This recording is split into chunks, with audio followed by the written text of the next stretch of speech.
అడవిలో ఒక బాటసారి నడుచుకుంటూ వెళుతున్నాడు. మార్గ మధ్యలో నాకు చాలా అలసటగా ఉంది. ఆ చెట్టు నీడలో భోజనం చేసి కొద్దిసేపు విశ్రాంతి తీసుకుని ఆ తరువాత ప్రయాణాన్ని కొనసాగిస్తాను అనుకుని ఆ చెట్టు దగ్గరికి వెళ్లి తన బ్యాగులో నుంచి రొట్టెల మూటను తీసి అక్కడ పెట్టి కాళ్ళు చేతులు కడుక్కోవడానికి పక్కనే ఉన్న చెరువులోకి వెళ్ళాడు. ఇది గమనించిన కాకి అక్కడికి వచ్చి ఆ రొట్టెల మూటలో నుంచి ఒక రొట్టెను తీసుకుని అక్కడి నుంచి వెళ్లిపోయింది. ఇది గమనించిన ఒక కుక్క తను కూడా రొట్టె తీసుకోవటానికి ఆ మూట దగ్గరికి వచ్చే లోపల ఆ బాటసారి అక్కడికి వచ్చి ఆ కుక్కను అక్కడి నుంచి వెళ్ళగొట్టాడు. మంచి అవకాశం పోయింది. సరే, ఆ కాకి దగ్గర నుంచి ఎలాగైనా ఆ రొట్టెను లాక్కోవాలి అనుకుని కాకిని వెంబడించసాగింది. ఆ కాకి ఎగురుతూ ఎగురుతూ వెళ్లి దగ్గరలో ఉన్న ఒక చెట్టు కొమ్మపై వాలి ఆ రొట్టెను తినడానికి సిద్ధమవుతుండగా అక్కడికి చేరిన కుక్క, ఓయి మిత్రమా, నువ్వు ఇక్కడున్నావా?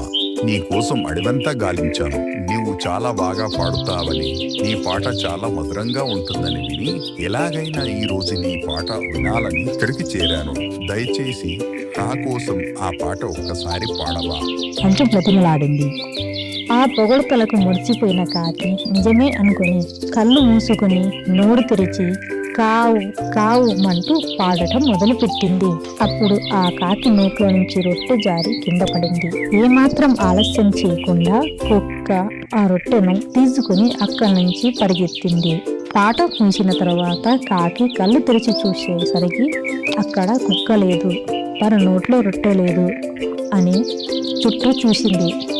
కానీ ఎక్కడా కనిపించలేదు. అప్పుడు తను మోసపోయానని, ఎవరు కూడా ఊరకే పొగడారని, అవసరం ఉంటేనే పొగుడుతారని తెలుసుకుని ఆకలితో ఉన్న కాకి ఆహారం కోసం వెతకటానికి వెళ్ళింది. అలా కుక్కకు దొరికిన రొట్టెతో కుక్క ఎవరు లేని చోటుకెళ్లి ప్రశాంతంగా తిన్నామని బయలుదేరింది. మార్గ మధ్యలో చెరువు గట్టు వెంట వెళ్ళవలసి వచ్చింది. చెరువు గట్టు వెంట వెళ్తూ వెళ్తూ చెరువులోకి తొంగి చూసింది. ఆ నీటిలో తనలాగే ఇంకొక కుక్క రొట్టెను పట్టుకొని వెళుతుండడం గమనించి ఇలా అనుకుంది, ఈ కుక్క దగ్గర కూడా రొట్టె ఉంది.